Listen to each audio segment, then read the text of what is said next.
안녕하세요. 락토 약사 건기식 다시 보기. 오늘의 주제는 포드맵 피해야만 할까? 그게 아니고 길들여야 되는 음식이다 라는 주제에 관해서 얘기해 보고자 합니다. 자, 지난번 동영상에서 장내 미생물의 다양성을 위해서는 다양한 식물식을 먹어야 된다. 그러니까 식물을 많이 먹되 다양한 종류의 식물을 많이 먹어서 다양한 미생물을 내 장에서 키워주는 게 굉장히 중요하다고 말씀을 드렸습니다. 자, 그런데 이렇게 다양한 미생물의 먹이를 먹다 보면 문제가 되는 게 가끔 장내에서 가스가 발생될 수가 있어요. 우리가 프리바이오틱스나 프로바이오틱스를 먹고 원래는 장이 좋아야 되는데 가끔 장에서 가스가 더 생길 때가 있어요. 이게 같은 이유입니다. 원래는 잘 장내 미생물을 키워주는 과정에서 미생물들도 먹고 가스를 내뿜거든요. 근데 그게 너무 과하게 증식이 되거나 과하게 만들어지면 우리 인체가 느낄 수 있을 정도로 나 가스가 생성돼, 이렇게 가스가 나오지? 이렇게 느끼는 거예요. 자, 이렇게 다양한 식물식을 먹거나 다양한 프리바이오틱스를 먹어서 장내 가스가 발생될 경우에 보통 남들은 이렇게 얘기를 합니다. 그 음식을 피해라, 이렇게 얘기를 하죠. 자, 이렇게 가스를 발생시키는 식이섬유를 우리가 포드맵이라고 얘기를 합니다. FODMAP. 요거는 인터넷에 한번 쳐보시면 나와요. 어떻게 정의가 되냐면은 쉽게 발효될 수 있는 식이섬유로 정의가 됩니다. 그러니까 쉽게 발효된다라고 하는 거는, 발효돼서 가스가 생긴다라고 하는 거는 절대적인 것이 아니고 사람마다 다 차이가 있어요. 어떤 음식은 나한테는 포드맵이 아닌데 너한테는 포드맵일 수 있는 거죠. 그리고 이러한 포드맵 음식에 속하는 음식들은 대체로 우리 몸에 굉장히 유익한 음식들이 되게 많습니다. 콩이라든가 사과, 브로콜리, 양파, 그 다음에 포도, 이런 것들 되게 우리 몸에 좋은 슈퍼푸드 음식이잖아요. 그런데 이런 것들이 너한테는 슈퍼푸드인데 나한테도 물론 슈퍼푸드지만 내 장에는 안 맞아. 이게 이제 나한테는 포드맵으로 작용하는 것이죠. 자, 그러면 이런 경우에 이 포드맵은 식단에서 배제하라고 얘기를 합니다. 자, 그런데 정말 배제를 해야 될까요? 아니죠. 왜냐하면 이 음식들은 원래 우리 몸에 굉장히 유익한 음식들이 대부분이에요. 아까 말씀드린 대로. 그래서 이런 음식들을 피하다 보면 우리 건강은 더 안 좋아질 수가 있어요. 그리고 이런 음식들을 자꾸 배제를 하다 보면 식물의 다양성이 떨어지기 때문에 장내 미생물이 다양성이 떨어져서 결국에는 오히려 해가 되는 그런 결과를 가져옵니다. 그래서 처음에 일시적으로는 포드맵을 어쩔 수 없이 피해야겠지만 서서히 내 몸에 길들일 필요가 있습니다. 그래서 언젠가는 이거를 섭취를 해줘야 되는 그런 음식들이에요. 알러지하고는 틀린 거죠. 우리가 위장관 알러지 음식은 어쩌면 평생 배제를 해야 됩니다. 하지만 이러한 포드맵은 알러지가 아니고요. 센시티비티라고 얘기를 합니다. 그래서 이런 것들은 어떻게든 길을 들여가지고 우리 식단에 다시 들어올 수 있게 해주는 게 굉장히 중요합니다. 그래서 포드맵은 일시적이다. 일시적인 것이고 넌 포드맵으로 내 스스로 만들어줘야 된다고 하는 게 오늘 영상의 핵심이에요.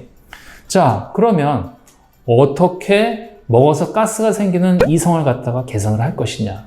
제가 그걸 알려드릴게요. 처음에 1, 2주는 어쩔 수 없이 피하지만 이거를 계속 소량씩 먹다 보면 장도 적응을 합니다. 우리 장내 미생물들도 이 콩이면 콩, 사과를 이렇게 먹고 갑자기 확 들어오면 확 증식을 해서 가스를 발생시키지만 소량씩 들어온다면 얘네들이 가스 발생 정도도 소량씩 발생을 시키고 그러기 때문에 우리 인간이 못 느낄 수가 있어요.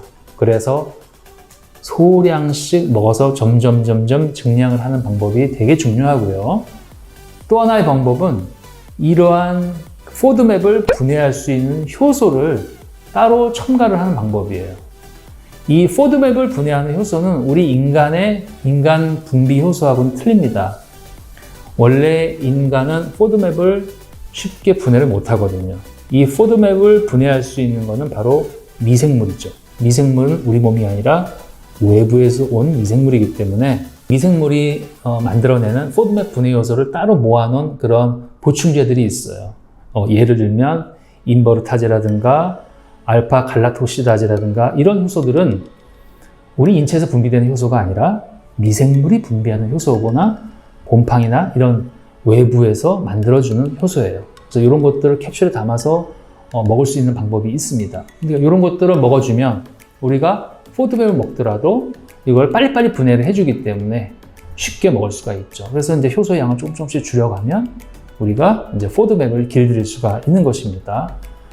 자, 또 하나의 추가적인 방법으로는 발효를 시켜서 먹는 거예요. 이런 포드맵 음식들을 그냥 먹는 게 아니라 발효를 시켜서 먹는 겁니다. 근데 우리 현대인들이 발효 음식 잘 안 먹잖아요. 그래서 이러한 발효 음식을 먹는 게 굉장히 중요합니다. 생 양배추를 먹는 것보다 이거를 발효시킨 김치라든가 양배추는 뭐 사워크래프트라고 식초에 이제 절거서 먹는 게 있죠. 이런 형태로 먹으면 많은 포드맵 그런 식이섬유들이 잘게 분해가 된 형태로 존재를 하게 돼요. 그러니까 우리가 장에서 이거를 분해시키지 못하면 외부에서 그렇게 분해를 시켜놓은 음식을 만든 다음에 발효 음식이죠. 그거를 먹으면 편하게 들어오는 것이죠. 자, 대표적인 예가 바로 우유 대신에 요거트를 먹는 거예요. 우유를 먹으면 설사를 하지만 유당 때문에 두 분자의 유당이 이제 결합되어 있죠.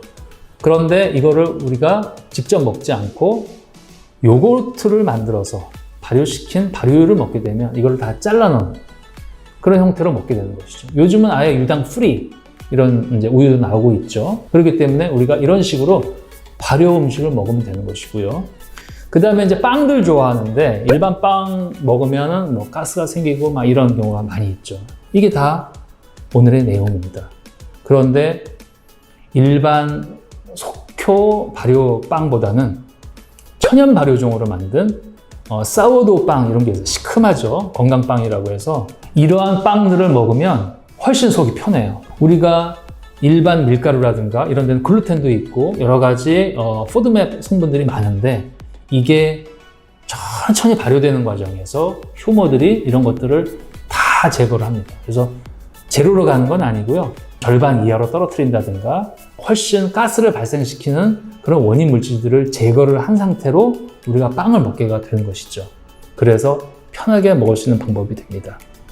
이런 방법을 통해서 우리는 포드맵도 우리 몸에 익숙하게 만들 수 있다. 그리고 그것이 우리 몸을 위해서 궁극적으로는 도움이 되는 방법이다라고 말씀을 드립니다.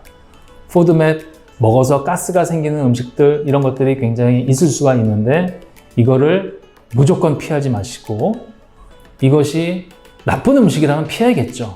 그런데 굉장히 몸에 도움이 되는 식이섬유라든가 이런 성분들이 굉장히 많기 때문에 이거를 언젠가는 오히려 빠른 시간 안에 내 몸에 적응을 시켜야 됩니다. 그러기 위해서 할 수 있는 방법에 대해서 말씀을 드렸으니까 오늘 영상 잘 알아두셨다가 어떤 음식을 먹어서 가스가 생길 때 이 영상을 기억을 하시고 이런 음식들, 좋은 음식들을 내 편으로 만드시는 그런 기회가 되시길 바라겠습니다. 자, 오늘의 락토 약사 내용은 이것으로 마치겠습니다.